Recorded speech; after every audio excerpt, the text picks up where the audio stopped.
लेकिन दिल को सुकून है कि मुस्लिम भाई है हमारे वास्ते, हम उनके वास्ते। में रहेंगे तो खाएंगे क्या? ऐसे कुर्डा उनके सूख जाएंगे ना, वो मर जाएंगे। एक करुणा लगन से तो वो मरते नहीं, लेकिन भूखे मारे से तो मर जाएंगे ना। भूख, जी हाँ दोस्तों, भूख एक नेचुरल फिनोमेना है। जब हमें भूख का एहसास होता है तो हम खाना खा लेते हैं।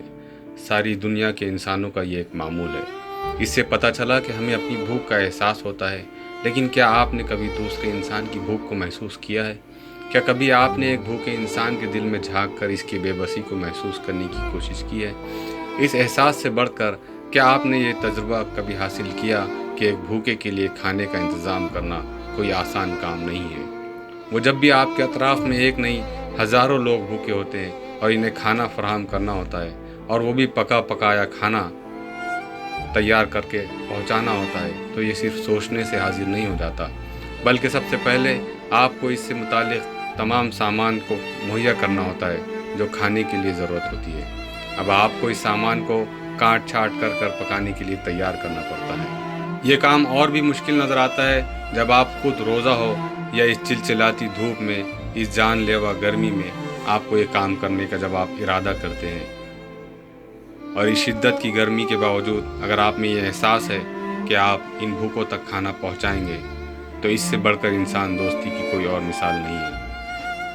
कुर्बान जाइए उन नौजवानों पर जो न शिद्दत की गर्मी की परवाह कर रहे हैं, ना लॉकडाउन की सख्तियों की कोई इन्हें फिक्र है, बल्कि दिन और रात ये इसी कोशिशों में मसरूफ़ है कि कैसा भूखों तक खाना पहुंचाया जाए।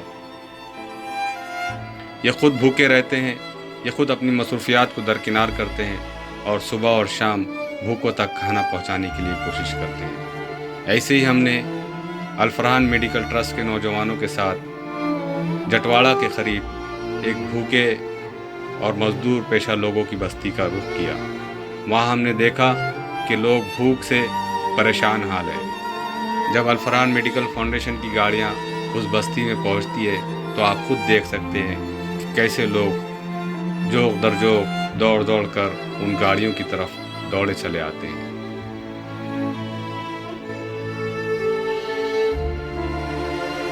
इंसान दोस्ती, हमदर्दी, अपने हमवतनों का ख्याल और वतन परस्ती का इससे बढ़कर मुसलमान और क्या सबूत दे सकता है। सिर्फ औरंगाबाद ही नहीं बल्कि पूरे हिंदुस्तान से खबरें आ रही है कि जहां हाईवेज़ पर, सड़कों पर कोरोना के खौफ से सन्नाटा छाया हुआ है। लोग इस खौफ से एक दूसरे की मदद नहीं कर रहे हैं कि कहीं वो भी कोरोना का शिकार ना हो जाए। इस आजमाइश की घड़ी में अपनी जान दांव पर लगाकर जो लोग इंसानियत की मदद कर रहे हैं वो माशाअल्लाह मुसलमान नौजवान हैं। वो मददगार मुसलमान है, इसका पता कैसे चला? यानी इस बार भी हमारे और आपके प्रधानमंत्री कि अगर उस बात पर हम सोचें कि जैसे उन्होंने पत्थर मारने वालों का हुलिया बयान किया था, तो आइए आपको ऐसे कई मनाजिर बताते हैं कि वही हुलिये वाले लोग आज इंसानियत के लिए कैसी मदद फराहम कर रहे हैं। अल-फरहान मेडिकल फाउंडेशन के नौजवान जो गरीबों तक रोज़ाना खाना पहुंचा रहे हैं, ये समाज के बेलौस खिदमतगार हैं। हमने इन्हें कई मरतबा इसरार किया, इनसे इंसिस्ट किया कि ये अपनी वीडियोस हम तक पहुंचाए, लेकिन ये नहीं चाहते थे कि इनकी किसी तरीके से सोशल मीडिया में मार्केटिंग हो। लेकिन जब हमने इनसे इसरार किया कि आपकी इस कार्य खैर से हो सकता है कि दूसरों को तरगीब मिले, कोई और मोटिवेट हो, तो तब ये नौजवान तैयार हुए। ये बेलौस खिदमतगार अपने वीडियोस और फ़ोटोज़ भी सोशल मीडिया पर या अखबारात पर शाये करने से गुरेज कर रहे हैं। जब हमने जटवाड़ा का रुख किया तो बहुत सारे हिंदू भाइयों और बहनों ने इस बात की गवाही दी कि इलेक्शन के दौरान जो नेता लोग उनके पास आते थे, हिंदू और मुसलमानों के नाम पर उनसे वोट मांगते थे, आज वो गायब है। इस वक्त हम औरंगाबाद शहर से तकरीबन 7 किलोमीटर की दूरी पर वाक़ एक अम्बेडकर नगर में है। ये तकरीबन सूबेदार अम्बेडकर नगर है। ये तकरीबन यहाँ पर 2008 से हज़ारों की तादाद में मजदूर रहते हैं और ये जैसे तैसे अपने ज़िंदगी का गुजर बसर कर रहे थे। लेकिन जब से लॉकडाउन लगा, ये लोग भूख से जो है तो तड़प रहे थे। यहाँ काफ़ी कुछ लोगों ने मदद का आश्वासन दिया था, ख़ासतौर से सरकार की तरफ से मदद का आश्वासन मिला था, लेकिन इनको कोई मुसलसल रोज़ाना कोई मदद नहीं मिल पा रही थी। आज ऐसे अल-फरहान मेडिकल ट्रस्ट के जिम्मेदारों ने पिछले तकरीबन 10 दिनों से वो इस बस्ती का रुख किए हुए हैं और यहाँ पर रोज़ाना खाना प्रोवाइड कर रहे हैं। आइए हम यहाँ के लोगों से जानने की कोशिश करें। इस वक्त हमारे साथ मौजूद है सुष्मिता। जय श्री सुभाष। जय श्री हमारे पास मौजूद है। जय श्री, बताओ अल फरहान मेडिकल ट्रस्ट जो आपको खाना दे रहा है कितने दिनों से दे रहा है? वो 10 दिन हुआ, जहाँ 12 दिन हो गए उनको अभी तक, लेकिन उनकी वजह से एक परिवार समझो सब यहाँ शाम को भूखे कोई नहीं सोता। वो आ रहे हैं जब से यहाँ शाम को भूखा कोई नहीं सोता, लेकिन हम दररोज शाम को भूखे सोते थे। यहाँ दिन निकला कि हम वहाँ भागदौड़ करे, फिर भी हम बाहर जाते थे काम के वास्ते, लोग पुलिस लोग हमको मार के हकल देते थे।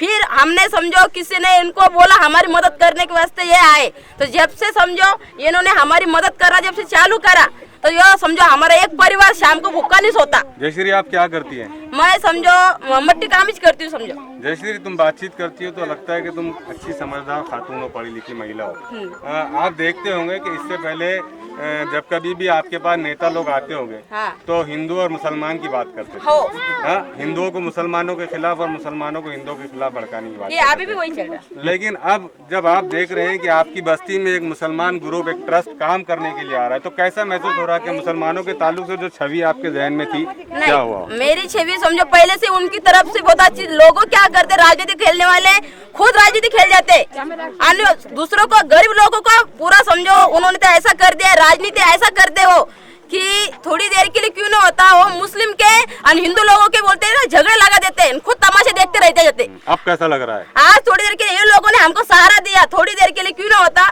लेकिन दिल को सुकून है कि मुस्लिम भाई है हमारे वास्ते, हम उनके वास्ते। अभी ये भूख से मर रहे हैं तो उनकी भूख भी वो जान रहे नहीं। हम कलेक्टर ऑफिस में गए थे, उनको 4 दफे मैंने और मेरे भाई ने निवेदन दिया, तो उन्होंने बोला कि हम मुफ्त नहीं देते। अब मुफ्त नहीं देते, हमारे फोटो लेके खींच के लेके जाते हैं, हमको बोलते कि तुम्हारे लिए तुम घर में रहो खाओ। तो खाने का क्या है, घर में रहेंगे तो खाएंगे क्या? ऐसा कुर्डा उनके सुन जाएंगे ना, वो मर जाएंगे। एक करोना लगन से तो वो मरते नहीं, लेकिन भूखे मारे से तो मर जाएंगे ना। हरसुल से आगे सूबेदार अंबेडकर एक नगर है, यहाँ पर तकरीबन 600 मकानात गरीब मजदूरों के हैं। अल फरहान मेडिकल ट्रस्ट जो औरंगाबाद में मेडिकल चैरिटी का काम करता है, मैं आपको ये बता दूं कि ये ट्रस्ट पहले तो हमारे साथ कैमरे पे आने के लिए तैयार नहीं था। मैंने मुसलसल इनके ज़िम्मेदार जिशान पटेल से कांटेक्ट किया और बड़ी मुश्किल से इनको आज तैयार किया। इसका मकसद ये है कि ये लोग जो काम कर रहे हैं तो ये लोगों से दूसरों को मोटिवेट किया जाए, दूसरों को तरगीब दी जाए कि वो भी आगे बढ़कर कुछ ऐसे काम करें। औरंगाबाद में बहुत सारी NGOs काम कर रही है, उसी में से एक अल फरहान मेडिकल ट्रस्ट भी है। आइए इन्हीं से बात करते हैं कि इनको ये खाना लाने का इनके जहन में कैसे आए, यहाँ तक कैसे पहुँचे। माजिद साहब, आप बताइए, आप जिम्मेदार है ट्रस्ट के, कि पहले आप लोग किट तकसीम कर रहे थे, तो आपने कितने किट तकसीम किए? हमने ओवरऑल कम से कम 500 के अबव हमने किट तकसीम की है। और किट तकसीम करने के बाद में ऐसा लगा कि पब्लिक बहुत सारी जो भूखे, जो किट तो एक हद तक कुछ लोगों को चली जा रही, बाद में बहुत सारे लोग भूखे रह रहे। तो हमने ये चाहा कि एक काम करते कि अभी हम भी खाना बनाना स्टार्ट करते। अब खाना बनाकर हम लोगों ने स्टार्ट किए, फिर हम लोग देखे कि ऐसे एरिया हमने कैप्चर किए कि कहाँ कहाँ खाना जा रहा, कहाँ कहाँ नहीं, और जहाँ नहीं जा रहा हम लोगों ने वहाँ पर मेहनत की है। मेहनत इन द सेंस हमको जैसे मालूम पड़ा कि जहांगीर कॉलोनी एक है हरसुल जेल के बैक साइड में, वहाँ पर हम लोग स्टार्ट में आए और हम लोग कम से कम 15 दिन से काम कर रहे हैं। जब हमको पता चला कि जहांगीर कॉलोनी के अंदर साइड और एक बहुत एक गरीब तबका है, जब हम आके हम यहाँ पर जब देखे तो लोगों के, अगर आप देखेंगे यहाँ पर तो घर ऐसे बने हुए, जैसे कुछ लोगों के तो घरों के दीवार पे जो है तो दीवार के ऊपर टीन रहते हैं, तो यहाँ पर लोगों के साइड से भी टीन है। तो आप इस पे से अंदाजा लगा लीजिए कि यहाँ पर लोगों को खाना कहाँ से आएगा। और बहुत सारे लोगों को तो इल्म भी नहीं है कि यहाँ पर भी एक बस्ती है। तो जैसा आप रोजाना कितने लोगों का इंतजाम कर रहे हैं खाने का? हम 350 से 400 तक के लोग का इंतजाम कर रहे हैं पर पर्सन। ओके, तो क्या आप लोग प्रोवाइड करते हैं इनको? हम लोग वेज पुलाव प्रोवाइड करते हैं और कभी वेज और 2-3 किस्म के कुछ पुलाव बना के देते हैं हम लोग को, तो हम लोग लेकर आते हैं। और आज हम लोग ऐसा कि हमको यहाँ पर कुछ एजेड लोग हैं, उन्होंने बताया कि यहाँ बच्चे भी है, अब बच्चों के लिए आप कुछ लाइए। तो आज हम लोगों ने ये कहा कि हम लोग आज बिस्किट लेकर जाते हैं, तो हम लोगों ने आज बिस्किट भी लाया बच्चों के लिए, और अब भाई हम लोगों ने बच्चों को भी दिए हैं। कब तक ये अल फरहान मेडिकल ट्रस्ट की तरफ से ये और कितने दिन तक कंटिन्यू करने का इरादा है? इंशाल्लाह जब तक रहेंगे तब तक हम करते रहेंगे। इंशाल्लाह जब तक लॉकडाउन है तब तक हम लोग ये चीज़ को करेंगे। तो ये देख रहे हैं आपके अल फरहान मेडिकल ट्रस्ट के तमाम जिम्मेदारान कुछ मेरे साथ है, कुछ लोग ऐसे भी है ट्रस्ट में कि जो पर्दे के पीछे से काम करते हैं। माशाल्लाह तकरीबन 600 से 700 लोगों को शाम का खाना पहुंचाया। ये कहीं ना कहीं एक खिदमत कल्ब का सबसे ऊंचा एक फरीज़ा अंजाम दे रहा है ट्रस्ट। हम उम्मीद करते हैं कि ट्रस्ट के साथ आप लोग खड़े रहेंगे। इस ट्रस्ट के जैसा और भी जो ट्रस्ट काम कर रहे हैं खुलूस के साथ, बेलौस इन तमाम के साथ हमारी जिम्मेदारी है कि हम इनको मोटिवेट करें, इनका सपोर्ट करें, ताकि ये सही लोगों तक उनका हक पहुंचा सके। कैमरा पर्सन तौफीक पटेल के साथ शारिफ नक्शबंदी, न्यूज़ एक्सप्रेस।